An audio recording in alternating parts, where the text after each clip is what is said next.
تو زمانہ جاہلیت میں جو نظر باز تھے، اکثر صحرا کے اندر سے اونٹوں کا جب قافلہ گزرتا،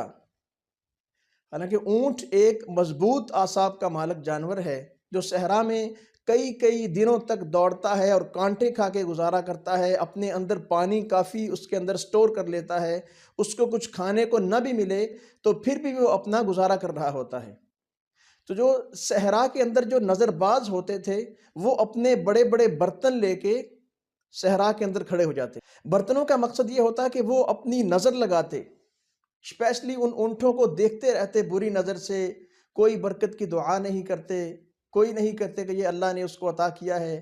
اس کو اللہ اور دے۔ زمانہ جاہلیت میں وہ صرف دیکھتے رہتے اور نظر لگاتے، اور یہ امید کر کے نظر لگاتے کہ ہماری بری نظروں کی وجہ سے ان میں سے کوئی اونٹ گر جائے گا اور بیماری کی وجہ سے اس کی موت ہو جائے گی اور ہمیں یہ گوشت تقسیم